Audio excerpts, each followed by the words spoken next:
Hi guys, it's okay. Let's see.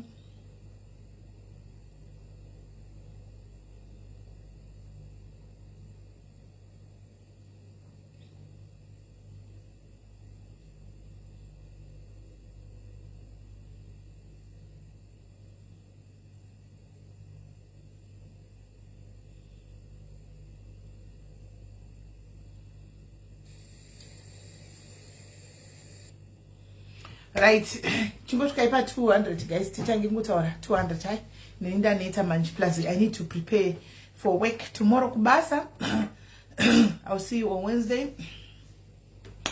Tukone on Wednesday. Hey, kwai kana chandanzwa sure ere aiwa don't worry eketi kazhinji my life ndinotsvagisa hope kana wakunoningirira wakunorara pepa unongoisa ma earphones utanga kuteerera hope dzinobva dzauya uchinzwa zvako ubva warara. Anditika right ndofane chest muri pati zvizivi isu yesa iri ngoza mwana ngori sei atisizoti kunzwa ne chest get well soon pressure Selina don't worry you'll be okay hanzi makuwa azodiva norume eish ndiye anaita makuwa waita makuwa ere ngoni ndepi yako zviri kufamba sei what's going on ati watitomboita zvemakuwa tombozvidairesu tave ku 185 ndokwa tave 187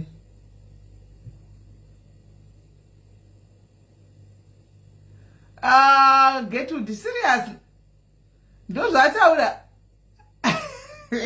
ne mwana wangu ka ndo azviona kuti mwana toonawo kuti kwai kudi. All right guys, tadzoka panapa. Let me call Jess tibve tangoti kuti ndikurumidze kubva panapa guys because ndaneta tishakira kana ari pari kubika anobika zvake ari kubika saka thank you Winnie. You too my sister, be blessed. You too be blessed. I hope you pinda fast tatoi ku 229. Hi Gertrude, how are you? Raviro masuko zviri kunzi kudi. How are you? Apani ngoti calling but ndikaza message kupinda same time. Yeah, zvacho so. Message iri kupinda same time. Kwase isuda kungoka mchiko. Taku 249, 254. Yeah, kurenga manje. Thank you, Raina. You too. Sissy Knox, thank you. Anyway, sibongile ka.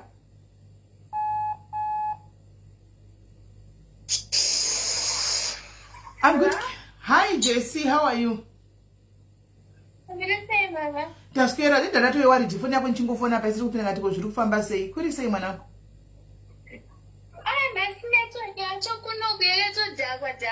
handiti ndazviona network iri kunetsa kuno kuri bho iri sei muri vari sei vana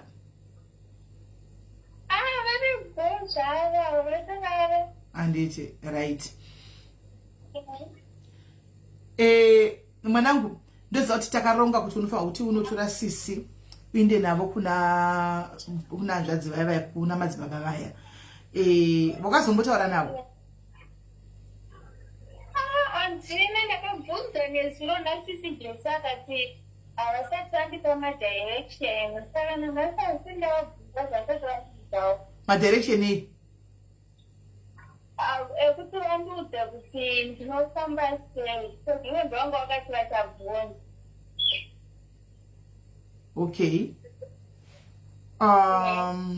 Right. And pane imwe nyaya yatoda titaure panapa. Kana baba vakapindura kuti uyai voti chifamba uye muinde kuko kwachona ndoda kunyazoziva saka vana vanoita sei.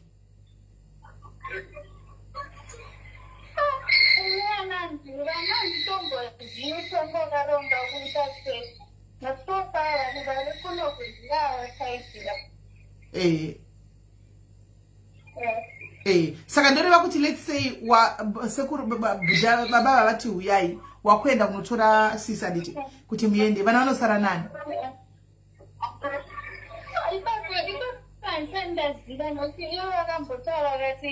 pavana but havana havo zvavakataura zvakanyanya vangotauri kuzotaura kana ndadzoka chimbosarai ndiani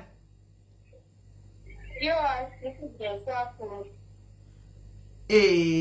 noti vakamboda kutaura kuti ndikuda kuti muende but pavana but havana zvavakazotaura zvakawanda vangotaura isi chimbosarai kuzotaura kana ndadzoka vari kubasa vari kubasa nokuti ndakaita sokuti taurei navo anditi ende ndo wari yavowo iyoyo yokuti pavana nokuti vanenge vari kubasa ende semunhu ane one room plus vachiti pavana papaya kuti ndizosara navo ende ndiri kubasa nanozosara nani anomaona and then vakati kutsvaga musikana munhu iye anogona kuti ndoda kana $50 ofuchi mari yakawana inobvepi $50 ndee ndisinawo plus imariyo imari yekuti unogona kutotengera vana chi upfu nemafuta vakadya but ndakavanzwisisa matauriro avakaita saka handizivi ndandiri kufunga kuti kose zvokune vasikana vati samukei uku vamwe 5 vakasara uku how about kana wakuendesa sisi uku wonosiya ava vadiki koko panenge pakamira sei nokuti ndokuita zvese mama kosi chane chingoda kungosevhawo umwe kosi kunoku kwacho chero mudikuna wacho asomboratidza kufara uyo kana dzangu adzimanheru kwauri kurarawo kwandiri kurara kwacho nokuti chiri kuitika ndechekuti apa tatiri kungofunga kuti iko zvine zvachiti ukaenda nasisi handiti let's say vanobatsirwa zvinenge zvakuita easy even pakushanda kuti mushandire vana because right now uri wega right togona kuti chitsvaga imba yacho antika wotsvaga imba yachona antika but that means mutoro wese wevana 10 ava uri pauri uri 1 ende ucharamba uchingori pauri saka kana sisi vaigona kubatsirwa let's say anti vakadzoka vave right that means mave 2 makwanisa kubatsirana chi pavana ava exactly nenge magona kubatsirana because mave 2 so handisi kuziva manje kuti right now vana unavo ipapo handitika asi vana unavo ipapo uko kuti vanosiyiwa uko zvakamira sei kuri sei kuti umbonovasiya wotakura sisi moenda zvinenge zvakamira sei umboenda nevana ikokoko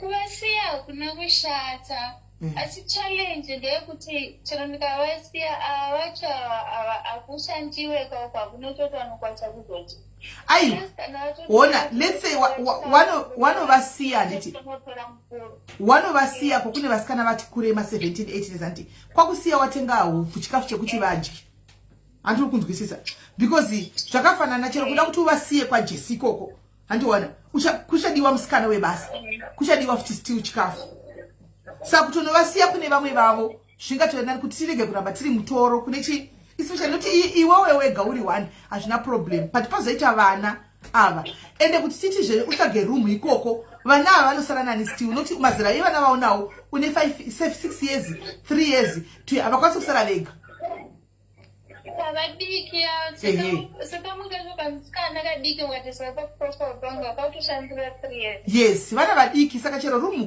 kuti yawanikwa hazviiti kuti vana vasare vega because mazera acho mazera madiki handimaona mazera madiki saka kuti maybe probably utsiye watenga hupfu handika ukatenga mabhagedhi ako ehupfu ukatenga mafuta ako handika ukatenga shuga yako salt yako ukatenga mabasics beans chiimatemba zvokuti vanosara vachidya iwo chinda nasisuku I think zvinenge zviri nani amenoti guys munopaonawo sei but ndinasoti ndo zvinenge zvitoita because kuti utsva imba yeye kune munhu akati ndichatsvaga imba papai ndokubhadhara 6 months but vana vacho vanosara nani vadiki vanava vanava vadiki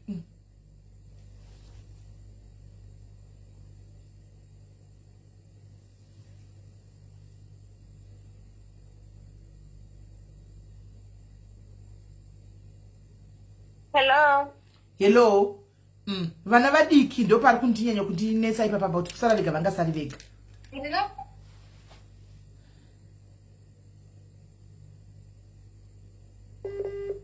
pakaenda najesu pavakaenda naJesse vakasara nemunin'ina wacho iye aripo iyi. Uyu mudiki wacho pana ane 16 years. Akaenda kumurume ari ikoko mukomboni asara ndouya ane 17 years. Akatenda kumurume ne16 years. September yekuti ndowandina kuenda kumusira vanhu. Zviri nani? Aiwa zvaiko zvinototongorovera moyo kudombo osara nevana yewe 17 years. Andosara navo vanhu. Imi morova pasi.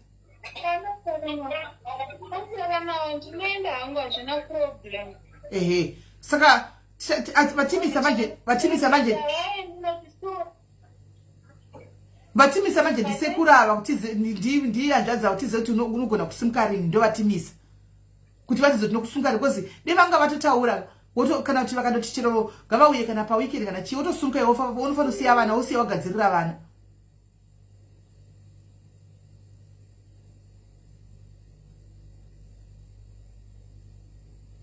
I think tiende kune vamwe zviri nani guys. Asi kana pane munhu ane musha guys, ane musha wake anodazve kuti pachengetwe pamusha vangogarawo pamusha ipapo veduwe ngatibatsirei vana. Hello. Yes, hello. Ini mama chandongoda chongoti babocho dai vagona kutudza kuti tinonanga kupi. Nozivo sisi jesawo kuti ndataura navo vasatondudze zvakakwana. Saka hasandaziva kuti ndodii. Ndo panonise pamanje kana asati vatiudza kuti mufamba sei saka porechwa sei. Sinogona ngoenda unonofana kugara ikoko kune vamwe vana vacho kana vachinge vazobatika ine ndava kungoendawo. Kune network here kuko kwaunogara? Network inonetsa kumafurazi chimeno chero mukauya manje tinenge takuzotaura newe sei? Mina pamwe ninge kutofanira kufonera direct sijisonesa message opa inenge yakapindirawo ndokwasabatika noti hakuna kwacho chero ndikada kundishindira kugara mama inoataradza kuti haasi comfortable because anenge akudzasisane kuti mukuda ndiite sei ndichimuremedza mwenyu. And ndikupanzwisisa ipapo I do and I really understand. Ndotomunzwisisa. Nokuti izvezvi totaura dai ndakatogara pasi ipapa ndepandagara boyfriend yacho inombhadhara rendi iripo vana vangu vakarara kumba vasisibhesu hazvitoti mende konoti kune murume wavo ndinotaura nenyaya dzekuti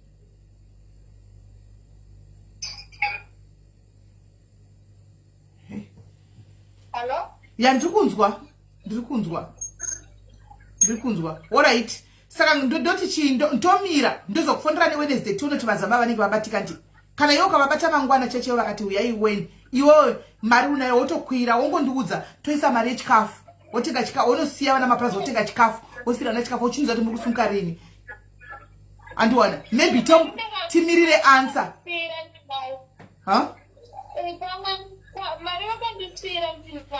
mari unayo mari ndakandati vakupe mari zati unayo vakakupa but ndikureva kuti ukakwira ukainda atizowani network atizobatani saka maybe umbomira sizvasati vadaira baba tuone kuti mangwana vanodaira here iwe uramba uchivabvunzawo kana vadaira kuchisimuka imi uye handitika udai then nokuti kutiti Jesse ainde nemizve azvigona ninge ari kubasa haplus mari yacho nenezo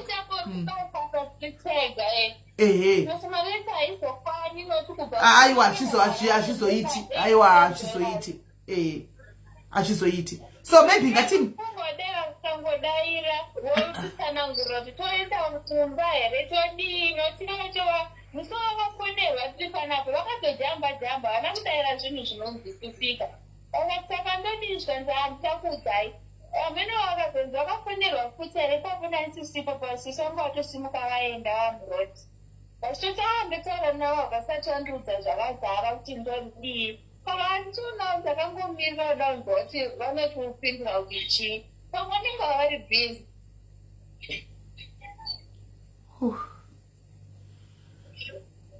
Alright, ona Jesse ngatimire svika mangwana andika let's wait up until tomorrow andika kana kuti Tuesday ingoshingirira 2 days idzi 2 days tione kuti vanopindura here kana vasina kupindura unongokuwedzera mari andika yekukwira unayo hotel tokuisa mari yechikafu wotenga chikafu woenda nevana wonosita kungorovera moyo kudombo tongoita zviripo if it means kuti meno handizivi ndoti kudi handizivi because atatokuti kuti zviite easy kuti ukwanise kudi ukwanise kuti umute tu mukwanise kushanda andika Jesse Mombe tinotomunzwisisa guys tereki and I want to appreciate and thank chamtenda zvedu chamtenda nebasa rakatoita kusvika patasvika ipapa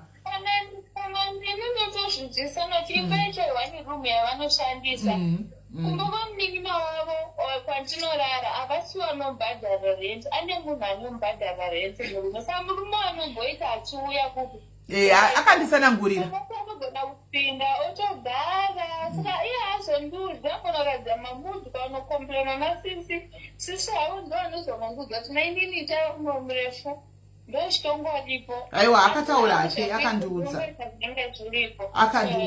ndikuti amene ndikuti kuvaedza ipa pamadzamba kuti anopinda iyo akati kudi avabatiki zvokumhanya kumamisha kune kusina network uko plus vanenge vasina data remakozi vanenge vane data rema uyu rema messages rema uyu chete rema WhatsApp text audios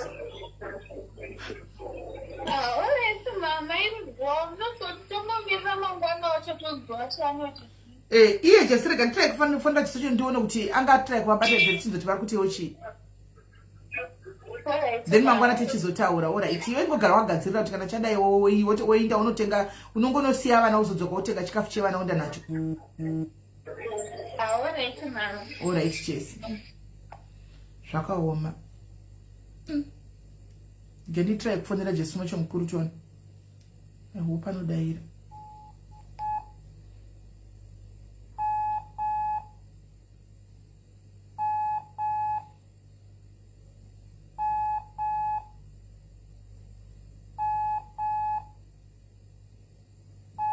maadhimini imimi mune nhamba dzemunhu akatanobhadhara Jesse 6 months andika tsvagai munhu iyeye tipei nazita tichaurire munhu iyeye tinzwe other thing Jesse anokwanisa kungotsva ende apa ana kana pekutoti atangire imba ichocho rakaitsvaga iko zvino anogara musei munenge musina pekugara pekuti anganzi anogara nevana chidai so anenge ombonosiya vana uko Jesse ombotanga kushanda onosiya vana kune vamwe at least kumapurazi hakunyanyi kudhura zvokudaro anomaona omboyawo oshanda ega anditika because it's chinenge yakatooma guys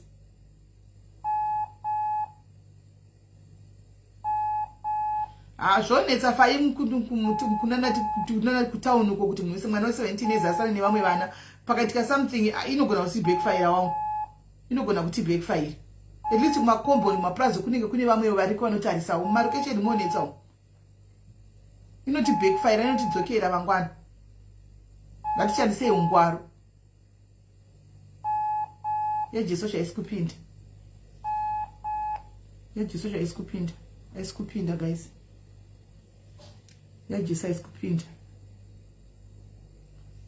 kupinda okay guys saka tomirira nditikatonzwa tozoona neWednesday chona kuti baba vanenge inde chivatsvaga baba ndine nhamba dzavo ka ndizvinogona ndakatombotaura navo nesuro cheche vakatombonditi muri seiko ndikati ndiri right muri sei ndakatombotaura navo nesuro anomaona but ina ndangofunga kuti ndakuda kundibvunza kuti saka vasikana ava vanofanira kuya rini ndakatobvunza nesuro but ndichavatsvaga ndichavawana handitika ndichavatsvaga ndichavawana guys ndichavatsvaga ndichavawana right zvakare mukadzi wanambotaura yaya wemwana weschool fees please ndibatewo kana uripo wemwana webhudhe zvadzake ri kuuniversity uyu ndibatewo please kana uripo tione kuti pane munhu ada kubhadharira ino school fees yesemester yayanzvadzi yako iyi ita kuti undibate tione anditika guys and Wednesday ndo patozotanga kuti kuonesana kuti toita sei panyaya 10 to 15 children depending nekuti tawana primary schools totoda vana ipapo primary schools at least vasingatiremeri andika then tokwanisa kuvabhadharirawo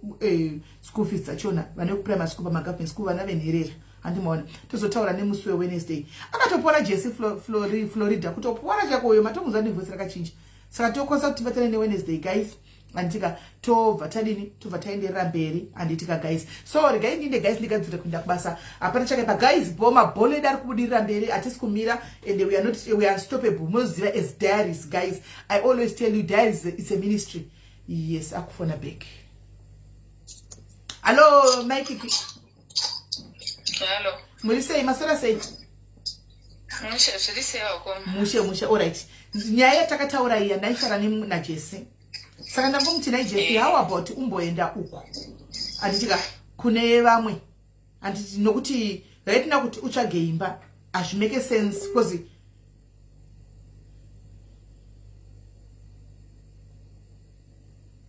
network yapa yatisa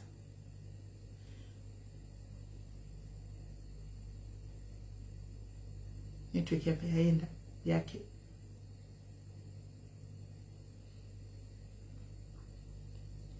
alright saka ndandingoti guys network inoita ichitiza kunetsa saka ndataura naye ndikati wadi kuti umboenda ukoko then kune unosiya vana ikoko then wotora sisi woinda saka anga kati anzi iwewe uri kutaura nababa vaya saka vanga vasati vakupa deti kuti vanisunkarini saka ndo pari kunetsa so tide vanga vati andibvunza kuti kosa apa andibvunza kuti mari yamandipa andongamubvunza kuti mari uchiri nayo handiti akati ndakati mari ndinayo zvikanzi saka ndoenda rini ndobva ndamuti chimira ndiorganize kutaura nababa vatinzwe nonda ndakambokumbira imimi wacho kuti mutaurewo nawo zvakare tinzwe kuti vanotudza kuti tozviita zvarini saka baba wacho ndakavafonera naundidaira zvandakanzwisisa vangontiye zvapaneka basa kandiri kuita chichi saka ndangotowa mheno ndichangomirira charamba ndichivafonera but ndikuona kuti vanenge vane pressure yakanyanya pressure yei hameno pamwe vane pressure akayevanhu kauri kuvafonera vambonoti ndichakufonerai manje manje imbomirai vakoma imbodai hameno havasi kutsanangurira zvinonzwisisika.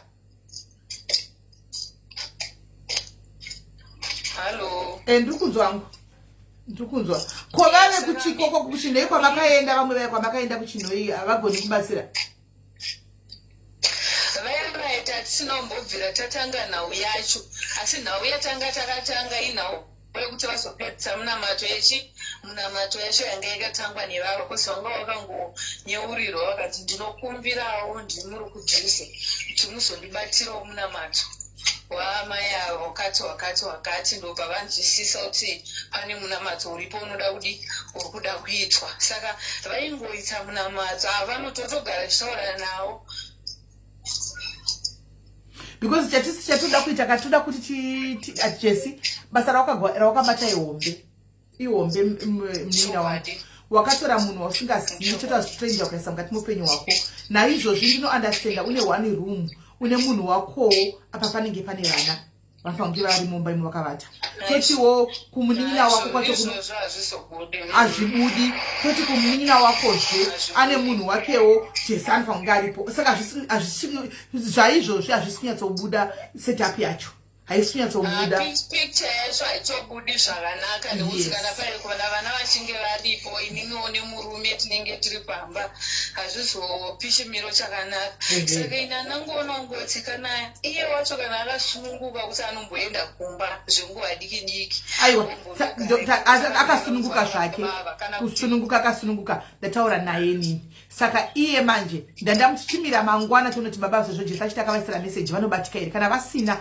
then kusira mangwana wokwira wainda navana iwe wonosiya kune mukuru we17 uzvo zvezvo chiti we16 akatizira then ndokutumira mari wotenga chikafu chevana antika woona then inokuti kana kuri kuti baba havasi kubatika antika no problem iye Jesi ombotanga kushanda oshanda ari one vana variko kuti ashandire mhuri kana ita stable ozodecide kuti oita sei otraire vana kana kuti oita sei anditi ndoimwe nyaya futi yandaitoona iyoyo kuti anogona kuti sofa baba kana vasiri kutipindura zvese here pomboitwa imwe program especially yemabirth certificates evana paita nyaya yemabirth nechitupa handizi vanhu totangira ipapo way forward munhu ane chitupa akwanisawo kutsvaga basawo aakushanda kana iye achinge azowanawo mukana pamwe anogona mwari anogona kumutenderawo kuti anowanawo munhu kana wakusiyira vana chiro anyange vari ikoko vakambokura vachitogara ikoko saka vana angonozowanawo mukana wokuti anowana munhu wokusiyirawo mwana wachiti achizvienderawo ega akazvimiririra ndoona kunge zvitori nani kozi apa hapana kana ane bheti ofuicho vana ava vakafa sisimeli ndiri panguva yakaoma. I understand. Alright, tirega nditaure nemunhu aida kumisira munhu aida arida kumbatsira mabheti ari ikoko kuchinwe saka tirega nditaure naye nhasi and then ndokuudza ndokusira message nditaure naye kuti ari kuti chii kana ari kumuda kuti ngavauye mangwanani kuti rini vachingopedzisa process yemabhesi ngatimbozama yekutaura navo baba vatinzoti vanoti chii kana vangoti tiuye ongosimuka odini oenda zvake ikoko batiwo kana zvinge zvarambawo hatiperi tariro muupenyu nekuda kuti zvicharamba tinozama matopurani yemabheti kuenda nemabheti nokuti ipapavo chero zvikanzi zvadai zvikanzi karwara chero zvikanzi unoda kudii pakatoshata kwetokushata kudii pakatoshata kushata chaiko madzibaba havadi mari guys madzibaba havadi mari let's not speculate madzibaba havadi mari havadi mari ngavabvunze vari kuenda ikoko ngavabvunze havadi mari havadi kana sent vanotaura kuti ndinoshandira mari yangu ndega kana vaine pressure vane pressure yavo yekushanda ivo nokuti havadi kubhadharisa vanoda kushanda ivo jina uri sei right tasvika paprocess yemabhethi iya yamanje ndiori kuhedha project yemabhethi wakamirira diaris so iwewe munhu wako ari kuchinhoi takuda kuti tichingozvipedza tichiita izvi kuti jesi kana tizvitsvaga basa atsvage basa akabata mabhethi saka ndo takutombojamba tichimirira baba vatakuita zvemabhethi saka what's the way forward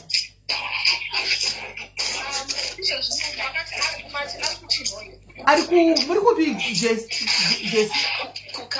Karoi.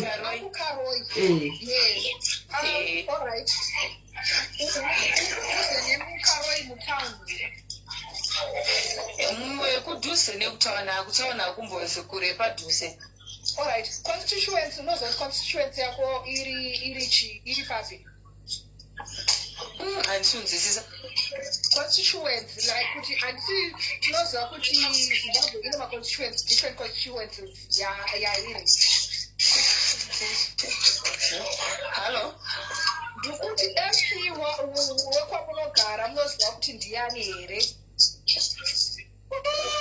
Ndingakunyeperai MP wakunoku isusu ariko but pane ka distance kuenda kwaari. Alright, kana kuti ngatidai so can I have zita ra MP mangwana and then confirm because tine mumwe MP watinoziva. Inini Karoi handinyasoizivi zvekudaro but pane MP wacho watinokuda kuti akubatirei ari mudhuze nemutaundi. Because the answer mune two mazuva handiti akada kutarisana mune two sure yes ndabankuru vangu iwawo muridzi wacho anonzi Mupariwo yes saka ndo vachabatana MP ndo vanobatana naMP vokubatirai. Alright, saka ndinenge ndakuzokonektiwa nasimeli kana nchinge ndabva kuno aiwa ipapa patiri apa ndakatomukonekta namba yake iri kutobuda ipapa apa namba isiri yangu inamba yake ukatasa ipapa patiri apa namba isiri yangu inamba yake wotosevha namba iyoyo. Isu zvatirikumboda ndezvekuti mangwana zvandichaita ndichakuisa papo totangira ipapo and then toexplainera vanhu situation yacho kuti MP vazive situation yavari kudhila nayo and then the number of people avari kuda vavasangata sei avari kufanira kubatsira. Alright, saka apa panenge pakupiwa ivo ava 6 vari kunoku mai nevana vavo 5 ozonouya achazoya nevamwe at least situation inenge yakuzikanwa. Takuzofamba tichizofamba navo vamwe stage by stage. Let's start helping ava varipo on the ground for now. Kozi ndo zvimwe zvinotobatsira zvandainjifunga kuti vada kuenda kumba usina mabhedhi vanozovatorera kupuku kwacho vakambo zvinenge zvakashupa vanoti hapana zvikwanisiro. Aiwa, so Mwari vanotitungamira, God is in it, Mwari vanotungamira zviripo, God will lead, don't worry, God will lead. Zvatinenge mangwana tichakuisa papo and then kuti tikwanise kundoketa kuti nyaya izvosvika kuna MP. Vanhu makawandisa munhu wanje kana kungoti tinogona kumubhadharira onotirwa kati pano 6 vakawandisa. So we also need to engage MPs edu. Ndo basa ravo iroro ravanofanira kunge vachiita. Yes. Alright. Saka meta basa chero nebasa handisi kukuudzai kuti mabasa mazuva ese ari twaya muridzwa ndivakuru vangu mukoma bobo wangu. Pamwe kana akatozopora Jesu tinogona kutsvaga basa tongona kutsvagira basa paziva garaji ipapo akatonoshanda paziva garaji. Anonoklinawo matoileti ari paziva garaji ipapo. Tinotokumbira Manguru pariwa kuti Manguru ngasuke matoileti aripo muchimudzidzisawo kudira fuel akatowana something. Anenge achitorarama achitawo zvimwe. Yes. Ndati Mwari vari kutungamira. God is in it. Let's do it right now. Ngatite zvemabhethi. Motipa update. Alright, Jim. Ini ndisipo netobasa handikwanisa kuti handite zvangu zvemafoni basa. But you all know pizza kikini nozondibata after 8 manero. No, even kwamuri is just feedback. Yes. Yes. But isusu let's try Yes. Thank you very much mfana wangu. Thank you.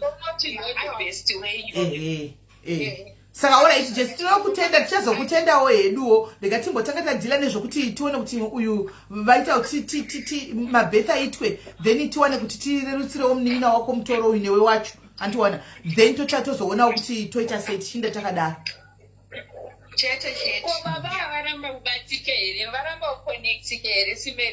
Baba havasi kubatika. Saka ndikuna zviro ndakataura navo vachiti mhorosa asi kuti ndaisingazivi kuti pamavataura urongo hwokuti vanosho ndakavabvunza ipapo chiregai indongoisawo message iwo uchiisawo pressure kusaidi kwavo tinzo kuti aufa but zvaizvino ngatite zvemabhethi. Because mabhethi kunonyogwa anogona kunonyogwa one day akanonyogwa mabhethi one day antika uyu anobva toenda kuchitupa anongomukira makuseni akamukira makuseni abva tomukira makuseni onotora chitupa chake atove nechitupa. Yes.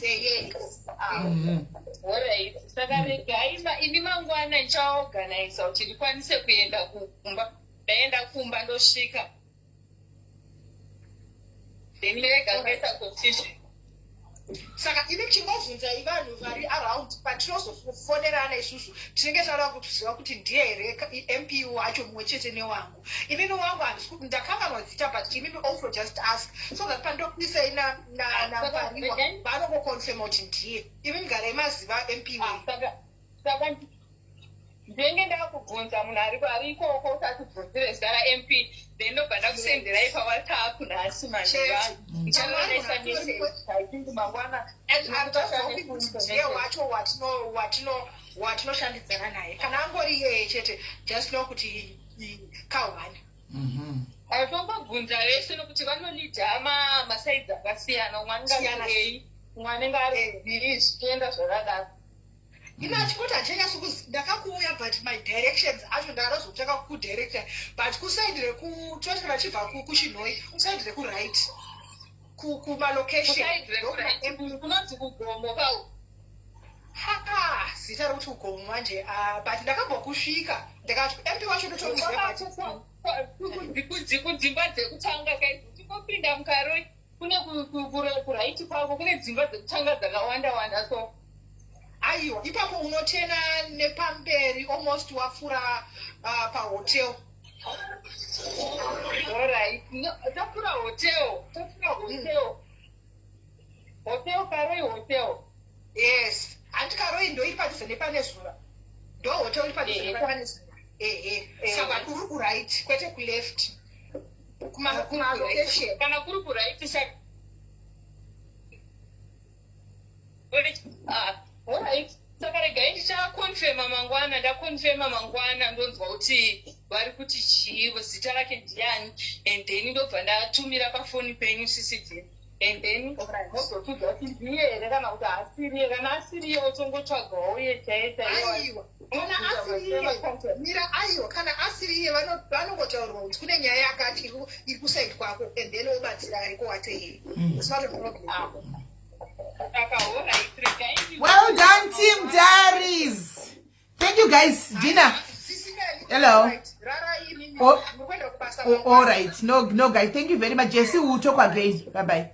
Guys, thank you, Team Diaries. Anditika, teamwork. Ndo zvatinoita. Tinobatsana pamwe chete tofambira mberi. Anditika, tinobatsana kuti tofambira mberi. Saka now, Gina is ari kuheada this yekumabeth uku. Anditika, andi akuheada iyi project yekumabeth. Chirega aite zvemabeth, tozonzwa kuti zvafamba sei. Kana mabeth achinga abuda, anditika, then Jesse toronga kuti achienda. Anditika, then Jesse right now I think tichafanwa kuti tironge kuti titumire kamari kekuti atenge chikafu.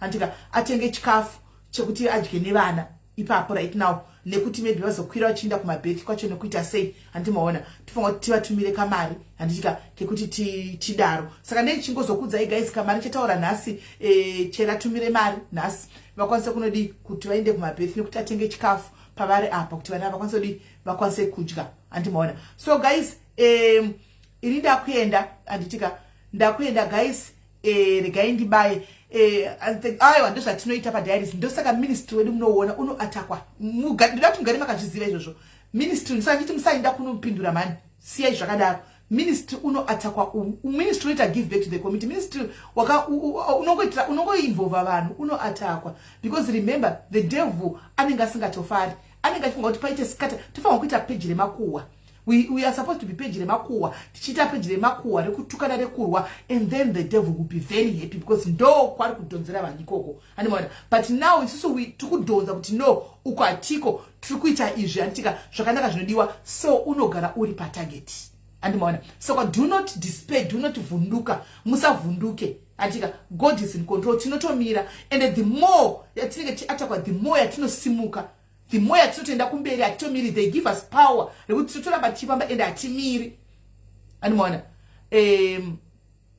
aiwa ndinoti wari Kimberly aiwa izvozvo izvo usavhunduke kuzvinototaugwa left zvinotopinda neuku zvichida neuku kuenda hatimiri tinotoramba takatomira handitika and please bold kuindira mberi hadzisi kumira 21 June UK 20 September South Africa handimaona hatisi kumira tokuenderera mberi handitika kunoitwa manezana kudi atiko hatizvioni titori bho zvokuti let them handitika ndo kwavanofidhawo igo yavo ikoko handitika but those who curse us we say they must be cursed too those who bless us must be blessed too handitimaona right so ande tinozorora guys mangwana kumabasa mwari akuitire zvakanaka guys musati kuenzera yanzi 27 September handitika saka tobatana guys thank you very much for everything thank you for your support takaenda hatisi kumira God bless you.